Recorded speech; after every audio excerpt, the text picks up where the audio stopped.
আসসালামু আলাইকুম। সবাই কেমন আছেন? আশা করি সবাই ভালো আছেন। আজ আপনাদের জন্য নিয়ে এসেছি গভীর সেই রাতের গল্পের ৫ নম্বর পর্ব। আশা করি গল্পটি আপনাদের ভালো লাগবে। তাহলে চলুন শুরু করা যাক। উনি বলে, পেটে ব্যথা কমেছে? আমি বললাম, না। উনি বলে, খুব বেশি হচ্ছে? আমি বললাম, হুম। এবার উনি হঠাৎ আমাকে অবাক করে দিয়ে আমাকে ছেড়ে দিয়ে উঠে গেল। এমনটা কোনোদিনও হয়নি। একবার উনি আমাকে নিয়ে বিছানায় আসলে দ্বিতীয়বার আর বিছানা থেকে ওঠে না। কিন্তু আজ কি হলো? উনি আমাকে ছেড়ে দিয়ে উঠে কাপড় পরে নিচে যায়। বেশ কিছুক্ষণ পর একটা হট ওয়াটারের ব্যাগ নিয়ে এসে টাওয়েল পেঁচিয়ে আমার পেটের উপর রাখে। উনি বলে, এটা দিয়ে রাখো, একটু আরাম পাবে। আমি ওনার আচরণ দেখে একটু অবাক হলেও আবার মনে মনে ভাবছি, আরাম হবে না কচু হবে। একে তো তুই আমাকে নরক যন্ত্রণা দিচ্ছিস, তোর ইশারায় আমাকে নাচাচ্ছিস। আল্লাহ যদি আমাকে একদিন ক্ষমতা দিত না তোকে নাচাবার, তাহলে তোকে বুঝিয়ে দিতাম কত ধানে কত চাল, যদি একদিন সুযোগ পাই। এদিকে উনি আবার কম্বল গায়ে দিয়ে বুকে মাথা রেখে শুয়ে আছে। উনি বলে, ঘুমিয়ে পড়ো। এটা শুনে তো আমি আরো অবাক। এর মানে উনি আর কিছু করবে না। হাঁপ ছেড়ে বাঁচলাম। অল্পের উপর দিয়ে গেছে। আমি ঘুমানোর চেষ্টা করলাম। এদিকে উনি আমাকে ওনার বুকের সাথে শক্ত করে জড়িয়ে ধরে ঘুমিয়ে পড়েছে। আমি এতদিন অনেকবার লক্ষ্য করেছি, উনি আমাকে জড়িয়ে ধরার কয়েক মিনিটের মধ্যেই ঘুমিয়ে পড়ে। যাই হোক, এভাবেই দিন মাস পেরিয়ে ১ বছর হয়ে গেল। উনি আমাকে এভাবে প্রত্যেক সপ্তাহে একবার করে ওনার সাথে থাকতে বাধ্য করে। আর আমি কাঠের পুতুলের মতো চালিত হচ্ছি ওনার কথায়। এরই মধ্যে বাবা সুস্থ হয়ে চাকরিতে জয়েন করে। ওনার অফিসের বস অনেক ভালো। বাবার অসুস্থতার কথা শুনে অনেক সাহায্য করেছে। এমনকি বাবার চাকরিটা অন্য কাউকে না দিয়ে বাবার জন্য বরাদ্দ রেখেছে। ছোট ভাইটা ক্লাস 8-এ উঠেছে। ছোট বোন এসএসসি দিয়ে এবার কলেজে ভর্তি হয়েছে। মোটামুটি আগের ছন্দে ফিরে এসেছে আমাদের পরিবার। আমারও বিয়ের বয়স হয়েছে। তাই বাবা তাড়া দিতে লাগলো আমাকে বিয়ে দেওয়ার জন্য। কিন্তু আমি বারবার অমত জানাচ্ছি। কেন বিয়ে করতে চাই না তার দুটো রিজন।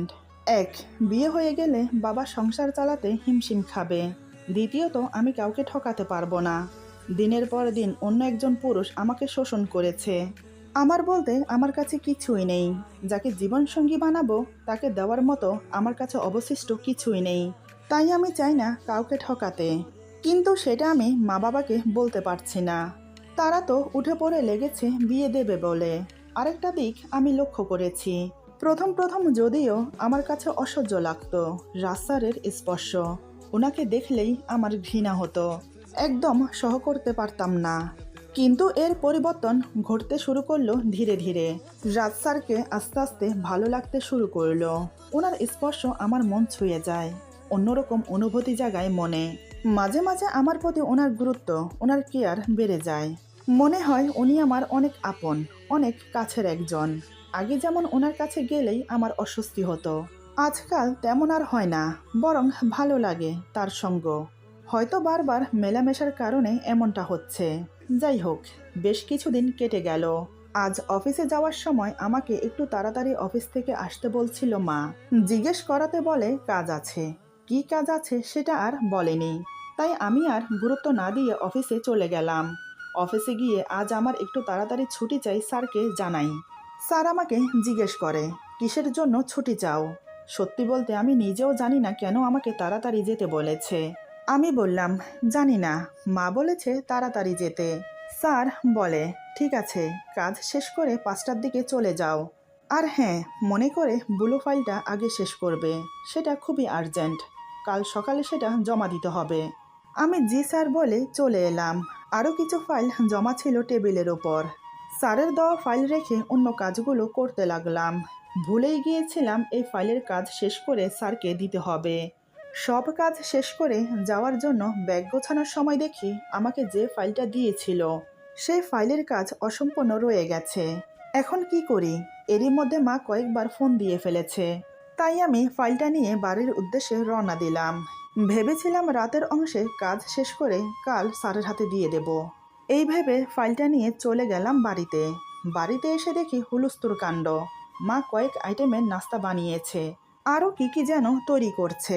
মা আমাকে দেখে বলে, অবশেষে এলি, যা সময় নষ্ট না করে ফ্রেশ হয়ে রেডি হয়ে নে, কিছুক্ষণের মধ্যে ছেলেপক্ষ চলে আসবে তোকে দেখতে। মায়ের কথাগুলো আমার শরীরে যেন কাটার মতো বিঁধছে। আমাকে না জানিয়ে ছেলেপক্ষকে আসতে বলেছে, মানে আমাকে একবার অন্তত জিজ্ঞেস করার প্রয়োজন ছিল। আমি জানি তারা তাদের দায়িত্ব পালন করতে চায়, কিন্তু আমি জেনে বুঝে অন্যকে ঠকাবো কি করে। এদিকে রাত আনুমানিক 7টা হবে। তখনই ছেলেপক্ষ এলো আমাকে দেখার জন্য। প্রথম দেখাতেই ছেলের মা বাবার পছন্দ হয়ে যায় আমাকে, এমনকি ছেলেরও পছন্দ হয়। তাদের আচার ব্যবহারে বোঝা যাচ্ছে তারা অনেক ভালো ফ্যামিলিতে বিলং করে। ছেলেটা দেখতেও বেশ। তারা নাস্তা করে বসে আছে একসাথে পাকা কথা বলার জন্য। এদিকে বাবা এখনো আসেনি, আমিও ওখানেই বসেছিলাম। বেশ কিছুক্ষণ পর রুমে চলে গেলাম। রুমে গিয়ে মাত্র বসেছি, এমন সময় পরিচিত একটা কণ্ঠ কানে এলো। আমি দরজার কাছে দাঁড়িয়ে পর্দা সরিয়ে একটু উকি মেরে দেখেই আমি যেন সেখানেই জমে গেলাম। আমি কখনোই আশা করিনি বা ভাবতেও পারিনি এই অসময়ে উনি এখানে থাকবেন। আসলে রাস্তার এসেছেন আমাদের বাড়িতে। বাড়ির ঠিকানা কোথায় পেল তাও জানি না। আমি তো বেকুবের মতো সেখানেই দাঁড়িয়ে আছি। উনি হঠাৎ এখানে কেন? বেফাস কিছু বলে না দেয়।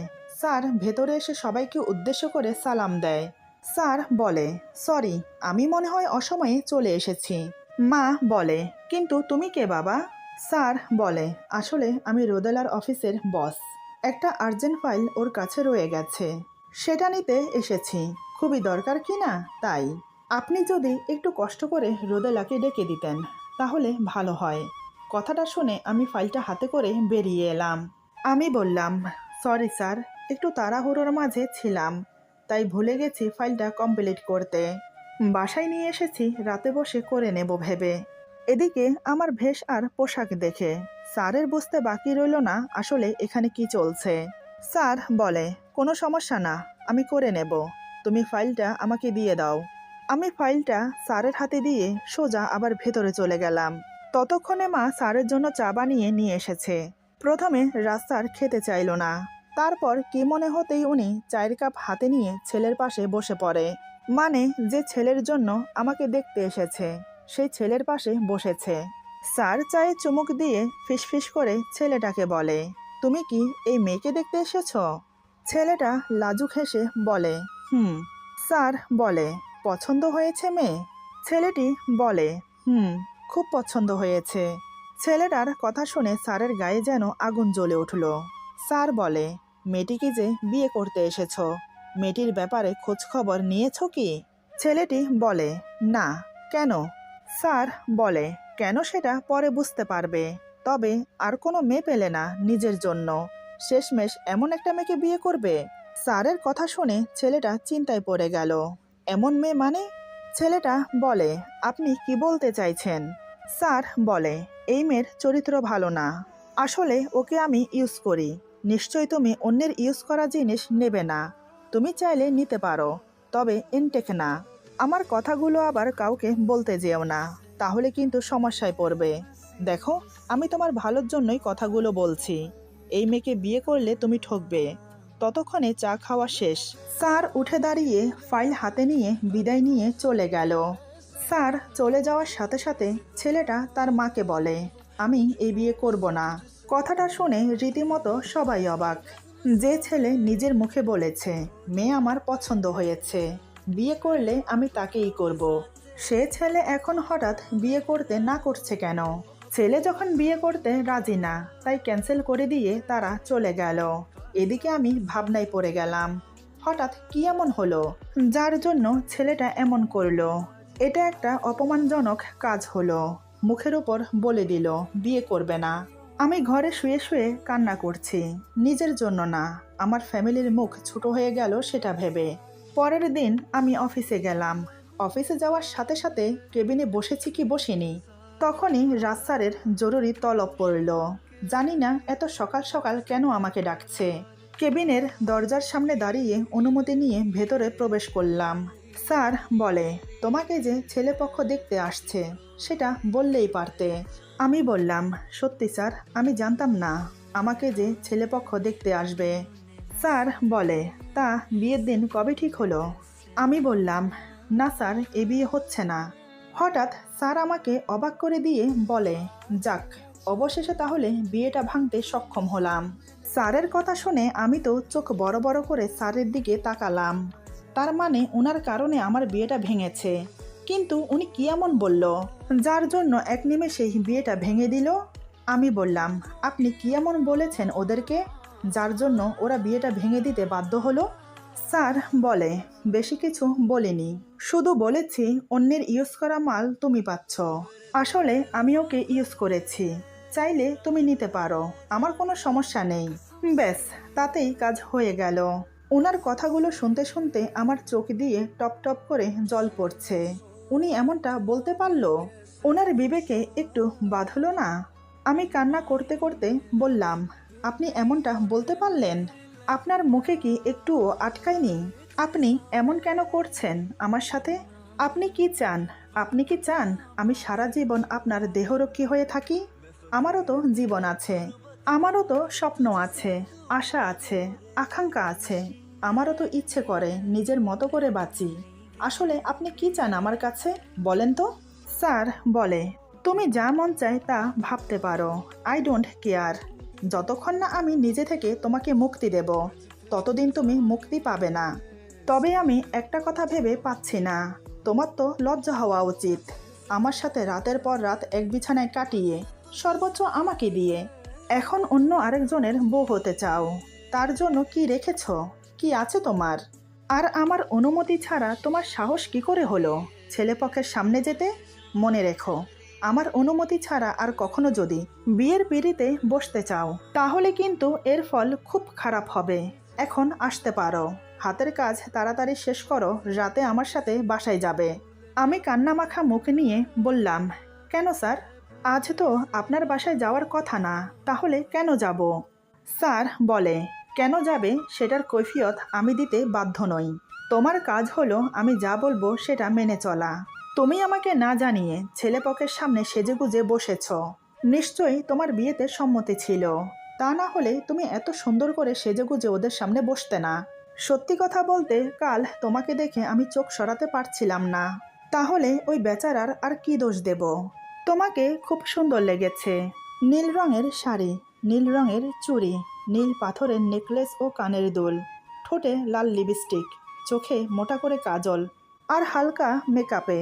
উফ, কি অপূর্ব লাগছিলে তুমি। কথাগুলো বলতে বলতে উনি একদম আমার সামনে এসে দাঁড়ায়। তারপর আমার মুখ উঁচিয়ে ধরে একদম আমার মুখের সামনে ওনার মুখ নিয়ে এসে বলে, কাল তোমাকে ওই অবস্থায় দেখে কি ইচ্ছে করছিল জানো? সেখানেই তোমাকে জড়িয়ে ধরে শরীরের জ্বালা মেটাই। ইচ্ছে করছিল তোমার ওই লাল লিপস্টিকে দেওয়া ঠোঁট জোড়া মুখের ভেতর নিয়ে চুষে কামড়ে একাকার করে দেই। কথাটা বলতে বলতে ওনার ঠোঁট নেমে এলো আমার ঠোঁটের উপর। আমার ঠোঁটে ওনার ঠোঁট ডুবিয়ে চুমো খেতে লাগলো। দুই বাহু শক্ত করে ধরে আমাকে ওনার বুকের সাথে চেপে ধরে।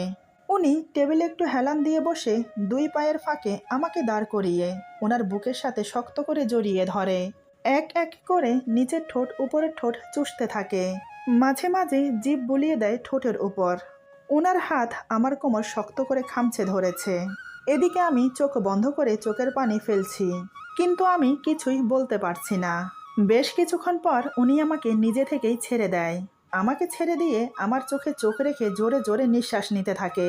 উল্টো হাতে ঠোঁট মুছে বলে, কাল রাতে খুব ইচ্ছে করছিল তোমাকে এভাবে চুমো খাই, কিন্তু মানসম্মান বলে কিছু আছে তো, তাই বাধ্য হয়ে ছেড়ে দিলাম কাল রাতে তোমাকে। তা না হলে কাল রাতে যদি চাইতাম, তাহলে তুমি বাধ্য আমার বিছানায় আসতে। তুমি অনেক বড় অন্যায় করে ফেলেছ, তার শাস্তি তো তোমাকে পেতে হবে। তাই এ সপ্তাহে মোট 3 দিন তুমি আমার বাসায় যাবে। এটা তোমার উপরি শাস্তি। এই 3 রাত আমি তোমার সাথে কি কি করব, সত্যি আমি নিজেও জানি না। তোমার উপর আমি এতটাই রেগে আছি। এবার যাও, লক্ষ্মী মেয়ের মতো কাজ শেষ করে রেডি থাকো। আর বাসায় ফোন করে বলে দাও এ সপ্তাহে তোমার 3 দিন নাইট ডিউটি আছে। ওকে, যাও। আমি মাথা নিচু করে দাঁড়িয়ে আছি। ওনার কথার কোনো উত্তর দিতে পারলাম না। উনি যে কথার মারপ্যাঁচ খুব ভালোই জানে। মাথা নিচু করে কেবিন থেকে বেরিয়ে আসতে যাব, তখনই উনি আমার হাত শক্ত করে ধরে দাঁড় করিয়ে দিয়ে বলে, আরে আরে, এমন মুখ করে বেরোলে তো সবাই বুঝে যাবে। এই বলে টিস্যু পেপার নিয়ে আমার চোখ মুখ মুছে দিয়ে গালে একটা চুমো দিয়ে বলে, এবার যাও। আমি এক নজর ওনার দিকে তাকিয়ে নিজের কেবিনে চলে এলাম। আমার এখন চিৎকার করে কান্না করতে ইচ্ছে করছে। ওনার মনে কি একটু দয়া মায়া নেই? আমার সাথেই কেন উনি এমন করছে? আমি তো ওনার কোনো ক্ষতি করিনি, তাহলে কেন? এই প্রশ্নগুলোর কোনো উত্তর খুঁজে পাই না আমি। নিজেকেই নিজে বারবার প্রশ্ন করি, কিন্তু কোনো উত্তরই খুঁজে পাই না। অনেকক্ষণ কান্নাকাটি করে চোখ মুখ মুছে হাতের কাজ করতে লাগলাম। সন্ধ্যা 7টার দিকে বাসায় ফোন করে বলে দিলাম, এ সপ্তাহে আমার 3 দিন নাইট ডিউটি আছে। মা তো প্রথমে অনেক কৈফিয়ত চাইল। একটার পর একটা মিথ্যে কথা বলে কোনো রকম বুঝিয়ে দিলাম আমি যে দিন দিন নিজের কাছে নিজে ছোট হয়ে যাচ্ছি। দিনের পর দিন মা বাবাকে অন্ধকারে রেখে মিথ্যের পর মিথ্যে বলে আসছি। এভাবে আর কতদিন পারবো? আমি জানি না। যদি ধরা পড়ে যাই কোনো দিন, তখন তখন কি হবে? তখন তো আমার মরা ছাড়া আর কোনো উপায় থাকবে না। ফোন কেটে দিয়ে বসে বসে কথাগুলো ভাবছি। এদিকে অফিস ছুটি হয়ে গেছে। সবাই একে একে বেরিয়ে যাচ্ছে প্রতিদিনের মতো। রিনা জিজ্ঞেস করলো, কিরে, বাসায় যাবি না? আজও কি তোর লেট হবে? আমি বললাম, হ্যাঁ রে, আমার আজও লেট হবে। রিনা সন্দেহজনকভাবে ভুরু কুঁচকে বলে, আজকাল তুই মনে হয় একটু বেশি কাজ করছিস। ব্যাপার কি রে? স্যার মনে হয় আজকাল তোকে বেশি কাজ দিচ্ছে, নাকি অন্য কিছু চলছে? প্রায় দেখি স্যার তোকে কেবিনে ডেকে নিয়ে যায়। তোদের মাঝে কি কথা হয় জানি না, তবে তুই যখন বেরিয়ে আসিস কেবিন থেকে তখন তোকে অন্যরকম দেখায়। কেমন যেন চিন্তিত, ঘাবড়ে আছিস মনে হয়। এই, কি হয়েছে বলতো? আমি ওর কথা শুনে সত্যি ঘাবড়ে গেলাম। কি করে বোঝাই এখন? আমি নিজেকে স্বাভাবিক করে কিছু বলতে যাব, তখনই হঠাৎ পেছন থেকে স্যার বলে, কি ব্যাপার, তুমি এখানে কি করছো? তোমার তো ছুটি হয়ে গেছে। ওর কাজের ডিস্টার্ব না করে তুমি বাসায় যাও। তারপর আমাকে বলে, রোদেলা, কাজের সময় কথা বলা একদম পছন্দ করি না আমি। নিজের কাজ শেষ করো। স্যারের কথা শুনে রিনা আমতা আমতা করে বলে, সরি স্যার। এই বলে রিনা চলে গেল। আর আমি হাঁপ ছেড়ে বাঁচলাম। আরেকটু হলেই তো ধরাই পড়ে যেতাম, কারণ আমি কোনো কথাই খুঁজে পাচ্ছি না ওকে বলার জন্য। স্যার আমার টেবিলের উপর 2 হাতের ভর দিয়ে ঝুঁকে আমার দিকে তাকিয়ে বলে, রেডি হয়ে থেকো, আর কিছুক্ষণের মধ্যে আমরা বের হব। এই বলে উনি নিজের কেবিনে চলে গেল। আমি হাতের ব্যাগ গুছিয়ে রেডি হয়ে বসলাম। মনের ভেতর ভয় অস্বস্তি দুটোই কাজ করছে। উনি আমার উপর রেগে আছে। জানি না আজ উনি আমার সাথে কি কি করবে। হে আল্লাহ, এই কোন অমানুষের হাতে তুমি আমাকে ফেলেছ, যার মধ্যে কোনো মনুষ্যত্ববোধ নেই। কি এমন অপরাধ করেছি আমি, যার সাজা তুমি আমাকে দুনিয়াতে দিচ্ছ? তারপরেও আমি তোমার উপরে ভরসা করে আছি আল্লাহ, আমাকে রক্ষা করো তুমি। আরও নানান কথা ভাবতে লাগলাম। কিছুক্ষণের মধ্যে স্যার আসলো। এসে বলে, চলো। আমি ব্যাগ কাঁধে নিয়ে উনার পিছু নিলাম। গাড়ির কাছে আসতেই উনি সামনের দরজা খুলে দিল। আমি উঠে বসলাম। এরপর উনি উঠে বসে গাড়ি স্টার্ট করে দিল। রেডিও অন করতেই একটা গানের সুর ভেসে এলো। গানটা ছিল, ভুল কি আমারই ছিল? তুমিও কি ভুল করনি? আমি কি একাই কেঁদেছি? তুমিও কি একটু কাঁদনি? কেন মনকে বোঝাতে পারি না? ওরে মন, ফিরে চলো না। এই গানটা শুনে উনি বার কয়েক আমার দিকে তাকালো। এদিকে আমি মনে মনে ভাবছি, হ্যাঁ, ভুল তো আমি করেছি সব। যে আপনার মতো একটা মানুষকে বিশ্বাস করে টাকা ধার চাইতে গিয়েছি। আপনাকে বিশ্বাস করে প্রথম রাতে সব কিছু উজাড় করে দিয়েছি। আপনাকে বিশ্বাস করে না পড়ে এগ্রিমেন্টে সাইন করে দিয়েছি। আর সেই বিশ্বাস আর ভুলের মাসুল আমাকে এখন প্রতিনিয়ত দিতে হচ্ছে। প্রতিনিয়ত মেলে ধরতে হচ্ছে এই শরীরটাকে আপনার সামনে। চাহিদা মেটাতে হচ্ছে আপনার শরীরের। জানি না কবে শেষ হবে ভুলের মাসুল। আদতেও কি শেষ হবে? আরও নানান কথা ভাবতে ভাবতে কখন যে বাড়ির গেটের কাছে চলে এলাম বুঝতেই পারিনি। দারোয়ান গেট খুলে দিতেই গাড়ি বাড়ির ভেতরে প্রবেশ করলো। স্যার বলে, আমরা চলে এসেছি, নেমে আসো।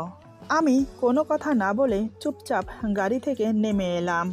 প্রতিদিনের মতো ওনার পিছু পিছু বাড়ির ভেতরে প্রবেশ করলাম। আজও ড্রয়িং রুমে কাজের মেয়েগুলো দাঁড়িয়ে আছে। স্যার বলে, খাবার গরম করে আমার রুমে পাঠিয়ে দাও। এই বলে উনি আমাকে নিয়ে উপরে চলে গেল। মেয়েগুলো আমাকে দেখলেই ওদের মুখগুলো করুণাময় হয়ে ওঠে। ওরা আমার চেহারা দেখেই বুঝতে পারে যে আমি স্বেচ্ছায় এখানে আসি না, আমাকে যে এসব করার জন্য বাধ্য করে, এটা ওরা বুঝতে পারে।